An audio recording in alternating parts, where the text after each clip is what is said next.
Hello बच्चों, let's see this question. Select correct statements.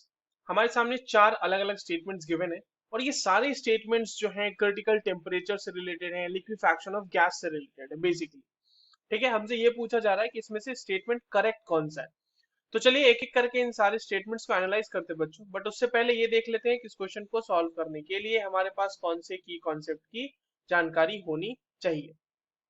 तो liquefaction of gas is basically liquefaction of gas is liquefaction of gas is the key concept which is required for this question। ठीक है, अब एक चीज समझना है यहाँ पे कि क्रिटिकल टेम्परेचर पहले क्या होता है, हम ये समझ लेते हैं। ठीक है, तो क्रिटिकल टेम्परेचर जिसे हम TC से रिप्रेजेंट करते हैं, critical temperature is called as the maximum temperature at which a gas can be liquefied. ठीक है, what is this maximum temperature?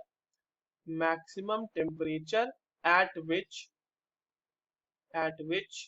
a gas can be liquefied। इसका मतलब ये लिक्विफाइड,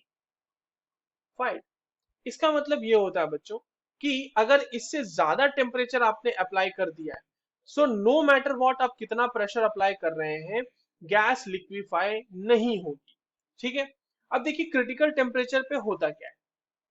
क्रिटिकल टेम्परेचर पे एक और चीज होती है कि आपके पास जो लिक्विड और गैस को सेपरेट करने वाला जो एक सरफेस होता है, एक ऐसा सरफेस जो दो फेजेस को सेपरेट कर रहा है, लिक्विड फेज और गैसियस फेज को सेपरेट कर रहा है, वो वैनिश हो जाता है और वो खत्म हो जाता है। इसकी वजह से क्या हो सकता है कि एट क्रिटिकल टेम्परेचर कोई भी डिस्टिंक्शन नहीं हो सकता।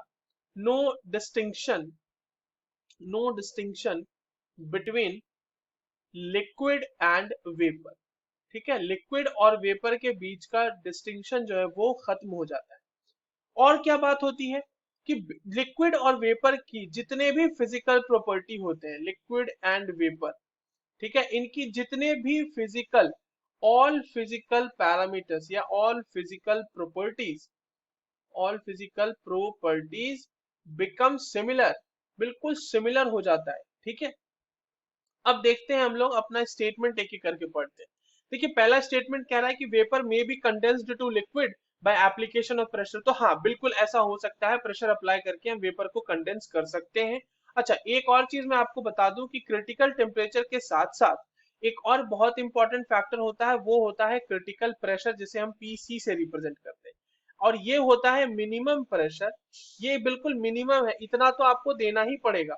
तो minimum pressure required required at TC, critical temperature पे मिनिमम प्रेशर जो रिक्वायर्ड है to liquefy gas is called as critical pressure.